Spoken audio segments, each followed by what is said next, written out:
Thank you for inviting me here today to share with you not what my professors taught me, but what my patients taught me. And not what my professors told me to research, but what my patients asked me to research. And my overriding message is that healing is a journey that intersects with happiness. And I don't have the answers. You have the answers. Each individual has their own answers.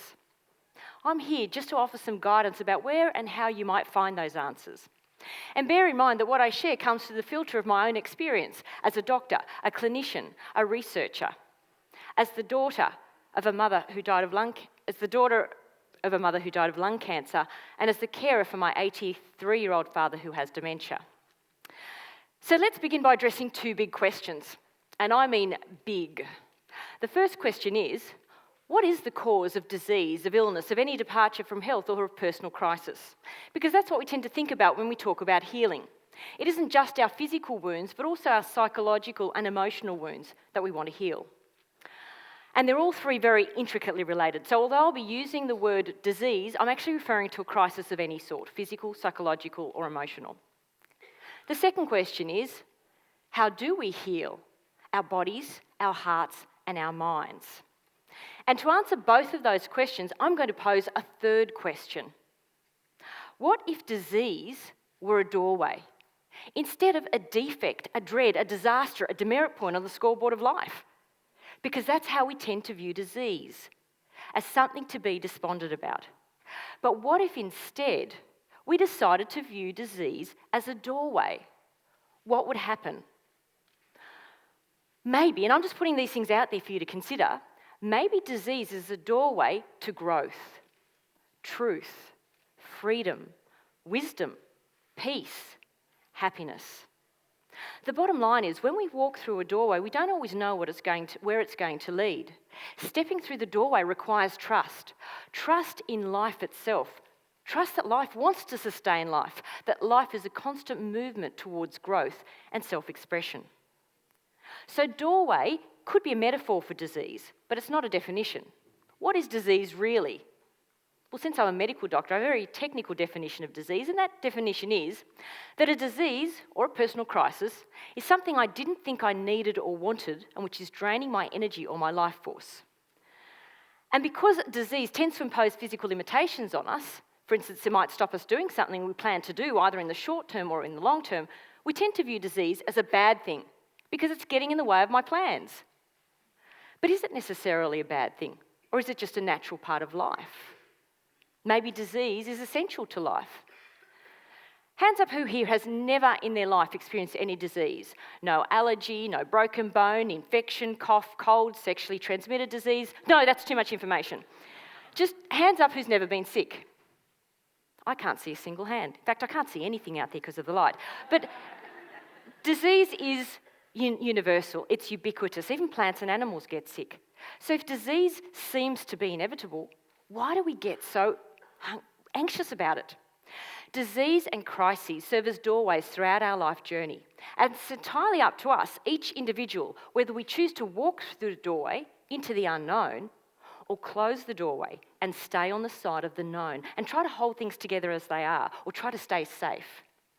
Now, what do I actually mean by walking through the doorway into the unknown versus closing the doorway and staying on the side of the known? Walking through the doorway means working with our bodies, not against our bodies. It means working with life and not against life. Several years ago, I was catching a train in Portugal from Lisbon to Faro to do some healing on the Algarve coast. And this is actually the station where I caught the train. Now, it was an old-fashioned train, so it wasn't flush with the platform. There was quite a number of rickety old steps that you had to walk up to get onto the train. And I had a huge, heavy suitcase, so it took quite some effort to lug this suitcase onto the train, so I just plonked myself down on the first available seat. A few moments later, another passenger got on and politely informed me that I was sitting in their seat. Now, I hadn't even noticed that the seats on the tickets were numbered. And not only was I in the wrong seat, but I was in the wrong carriage. Not only was I in the wrong carriage, but I was in the carriage furthest from my carriage. So I had two choices. I could either lug my suitcase off the train and then drag it up another set of steps to enter the outside door of the other carriage, or I could inconvenience everyone else on the train and drag my suitcase through 3 carriages. In one of my less mindful moments, I chose the latter. And after crushing several toes and toys, I eventually got to the final carriage before mine. I went to open the door, and I couldn't open the door. The door was jammed. It was stuck. I pushed, I pulled, I kicked, I nearly screamed. I could not open this door. I thought, I don't believe this. I've just made enemies of everyone on the train, and now I'm going to have to lug my suitcase off and on again anyway, which I did. Went to open the outside door of the carriage. It too seemed to be locked. By this stage, the station master was blowing his whistle saying, get on the train, you're holding everyone up. So for the third time, I dragged this suitcase up another lot of steps. And I just stood in the carriage not knowing what to do. And a minute later, the actual conductor came on to check tickets, and I thought, well, that's good. He can open the door for me. And we looked at my ticket. He actually tried to pull me further into the other carriage, and I said no. He was speaking Portuguese, I was speaking English, so we really didn't understand each other. But I was saying, I need to be in that carriage. And eventually he actually grabbed me, turned me around and pointed, and I saw the carriage that I had tried to enter had disconnected from the train and had remained on the platform. It was deliberately locked because it wasn't going anywhere. No one was meant to be in that carriage, and I had misread the carriage numbers, and I was actually already in the right carriage. You know, sometimes life puts barriers in our way because we're not meant to be going that way. I'm reminded of Ashley Brilliant when he said, maybe it's lucky I'm going so slowly because I might be going in the wrong direction. Or the other phrase is, sometimes we stare so long at the door that has closed that we miss seeing the door that has opened. That was Alexander Graham Bell. So at this point, I just invite you to turn to the person sitting next to you and give them your best smile.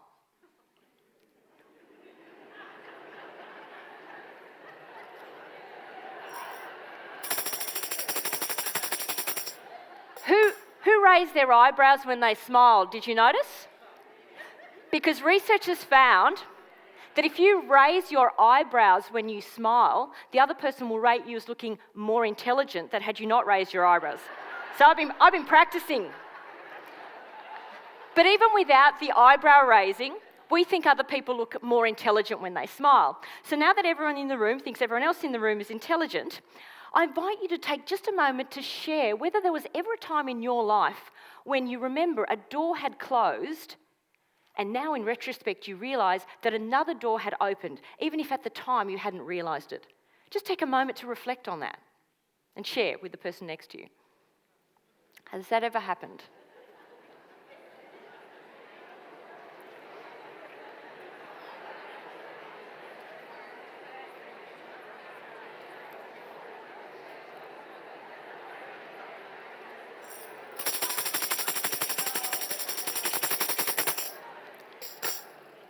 So I wanted you to think about the fact that disease is an invitation to look for the door that has opened, even just a crack, rather than dwell on the door that has closed.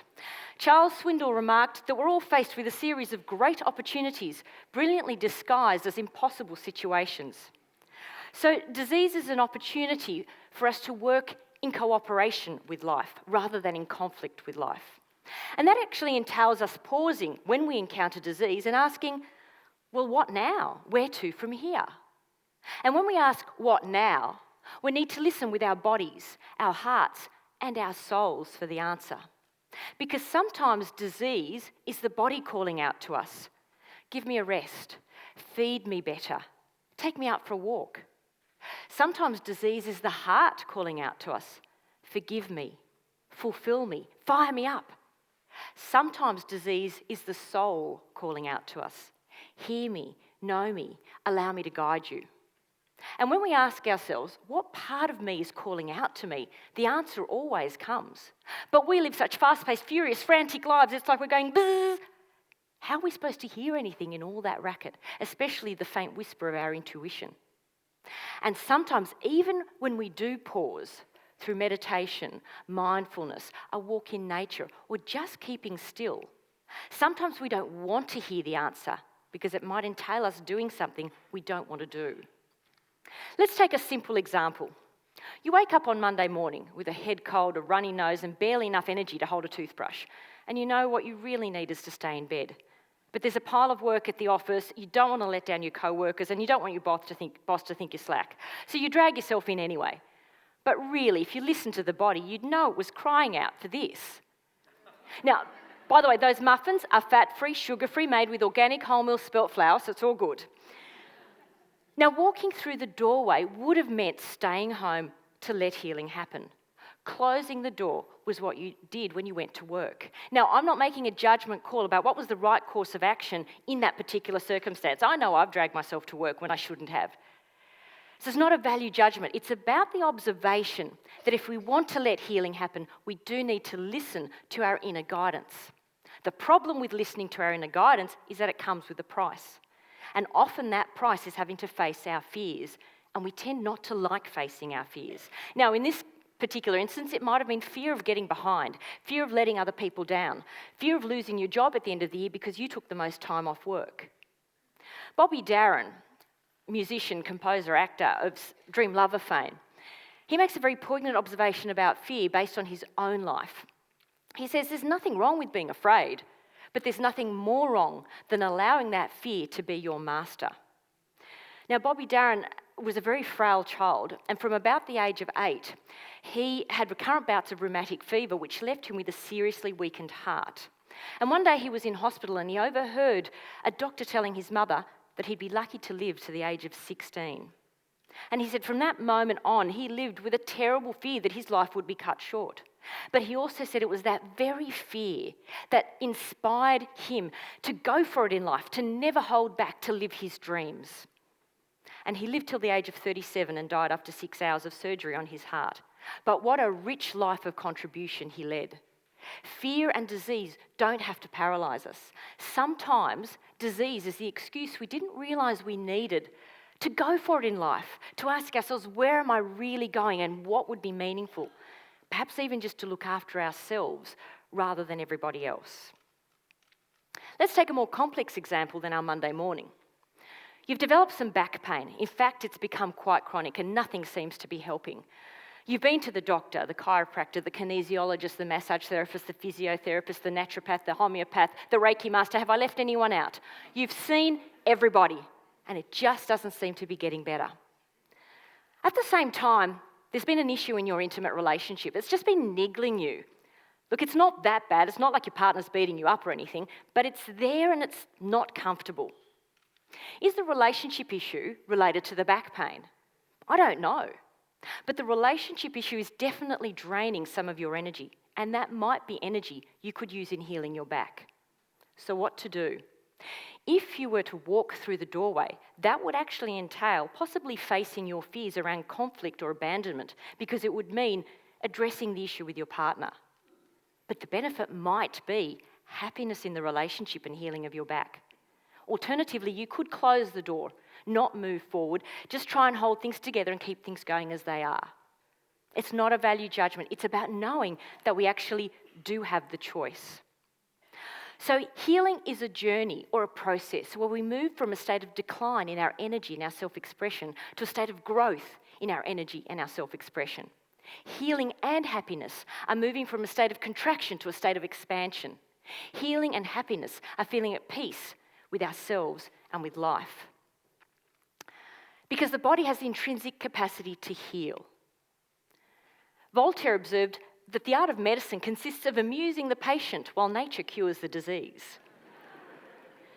Whenever we sustain a cut, a bruise, a broken bone, the body does the healing. Every day we see the bruise fading and the cut closing over. Modern medicine supports the body in healing by, say, putting the limb in a plaster to stop it from moving, or by giving you stitches. But ultimately the plaster comes off and the stitches come out. I'm trained in Western medicine and I believe our medical system is excellent at treating acute conditions, emergencies, ruptured appendices and severed parts. It's brilliant at describing the biochemical mechanisms underlying a faulty system. It's not too bad at alleviating symptoms, but that can be hit and miss. But the ultimate role of modern medicine is to keep us alive long enough to allow us the time to heal. Because modern medicine isn't about healing. It's about repairing. It's about fixing things that break or block or burn or burst or bleed. It's about restoring function to a malfunctioning part. Healing, on the other hand, is a journey of empowerment without attachment to a predetermined outcome. And that's what makes it scary. We don't always know where we're going to end up. But if we do let healing happen, the irony is that uncertainty enlivens us, and we end up in a far more amazing place than we ever imagined. So I invite you to look at healing, to view healing through a new paradigm, the paradigm of love, not war. Have you ever noticed that the language of modern medicine is actually the language of war? Modern medicine wants to fight the infection, kill the virus, eradicate the invaders, that's what we call bacteria, irradiate the tumour, cut out the cancer, defeat the disease and wage war on obesity. Meanwhile, patients talk about combating their illness, battling side effects, struggling with weight loss and whipping themselves into shape. Whipping never improved anyone's shape. What's wrong with this approach? Because this is major warfare we're talking. I believe everything's wrong with this approach because in warfare, there is always casualties, whether the battle is won or lost. So the warfare approach always leaves us with collateral damage in our bodies. This contradicts what I learnt on day one of medical school, primum non nocere, first do no harm. The language of medicine has us regarding our bodies like a battleground. Whatever happened to treating the body like a temple? The language of medicine is giving us mixed messages. On the one hand, we're told, look after your body. And the next minute, we're fighting our body.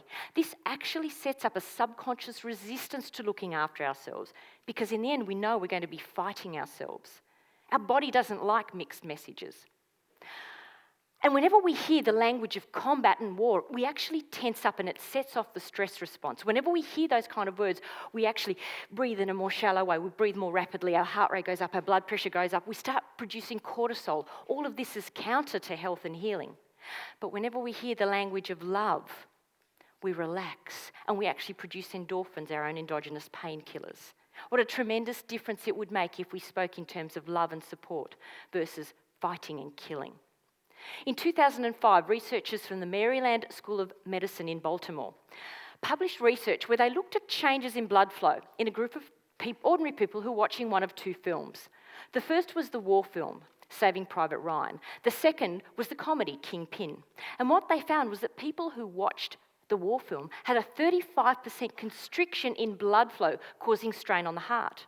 Those that were watching the comedy had a 22% increase in ease of flow, reducing strain on the heart. We have a profound physiological response to language and emotion. That was a difference of 55% in response to emotion and language, and that wasn't even real. When we experience it ourselves, it's so much more profound. As I said, I have nothing against modern medicine. It's life-saving. But we need to change the language. Let's start talking about strengthening our immune system, building up our blood cells, enabling our organs to do their job and supporting the body in healing. Rather than, don't worry, we'll kill the virus that's invaded your liver. How can I not worry when there's all this killing and fighting going on? And just another note on the language of medicine. You do realise that doctors are practicing medicine. They're still only practicing. I don't want anyone practicing on my body. I want someone who knows what they're doing.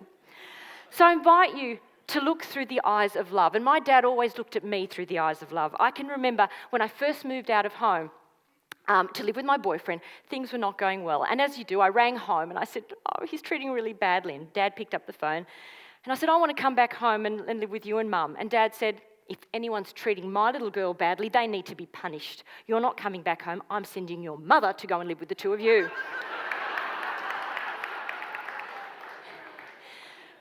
So I invite you to take the leap, to walk through the doorway and to let healing happen. Because as Henry Miller said, our destination is not a place, but a new way of seeing things.